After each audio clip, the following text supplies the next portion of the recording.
মিনা হাঁটতে হাঁটতে যাচ্ছিল। মিনা যেতে যেতে একটা কলসি পেল।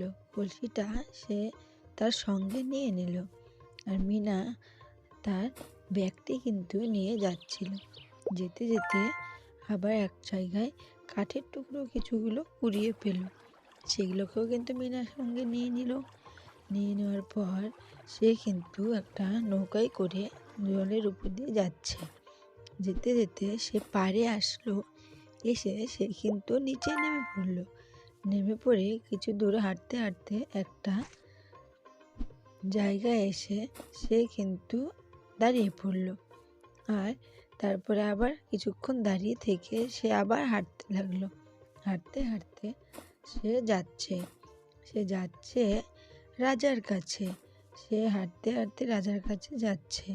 সে নৌকাতে করে আবার কিন্তু নদী পার হচ্ছে।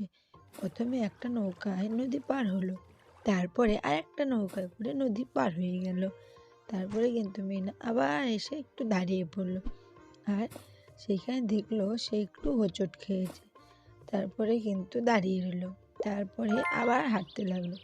হাঁটতে হাঁটতে দেখলো একটা হীরা পড়ে আছে। সেটাও কিন্তু মিনা সঙ্গে নিয়ে নিল। নিয়ে নেওয়ার পর সে কিন্তু আবার রাজার বাড়িতে চলে এসছে। সেখানে এসে মিনা দেখতে পেল রানীটার কিন্তু খুব শরীর খারাপ। তাই মিনা সেইখানে দাঁড়িয়ে রইল। আর রাজাটা কিন্তু এদিক ওদিক ঘুরছিল। তারপরে রাজাটা কিন্তু মিনাকে একটি ঘোড়া দিল। ঘোড়া নিয়ে মিনা আকাশে উঠতে উঠতে ঘোড়াটাকে নিয়ে যাচ্ছে। মিনা ঘোড়ার পিঠে কখনো ওঠেনি, তাই জন্য মিনার কিন্তু খুব ভয় হচ্ছিল। আর মিনা ধীরে ধীরে ঘোড়াটার পিঠে কিন্তু বসে আকাশের উপর দিয়ে যাচ্ছে। মিনা আর ঘোড়াটা কিন্তু যাচ্ছে।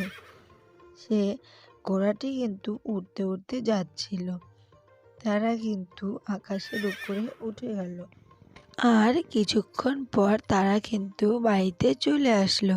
বাড়িতে এসে মিনা তো একটুকু বসে থাকবে না, তার জন্য বাড়িতে এসে সঙ্গে সঙ্গে চলে গেল বালতি নিয়ে। বালতিটা মিনার থেকে কিন্তু অনেক ওজনে ভারী ছিল। মিনা তাও সেই বালতিটা খুব কষ্ট করে নিয়ে জল আনতে যাচ্ছিল। মিনা কষ্ট করে জলের বালতিটা নিয়ে আসলো কলের পাড়ে। সেইখানে কল থেকে জলটা তুলে আবার মিনা বালতিটা হাতের মধ্যে নিয়ে নিল। নিয়ে একটা জায়গায় পিছলা ছিল, সেইখানে কিন্তু দেড়ে গেল। কিছু দূর এগিয়ে দেখলো আর একটা জায়গায় পিছলা। সেইখানটাও মিনা কিন্তু এগিয়ে গেল। এগিয়ে যাওয়ার পর মিনা বালতিটা নিয়ে অবশেষে বাথরুমে চলে আসলো। বাথরুমে এসে মিনা কিছুক্ষণ দাঁড়িয়ে রইল। দাঁড়িয়ে থেকে মিনা সেই বালতির জলটা কিন্তু গামলাটার মধ্যে ঢেলে দিল।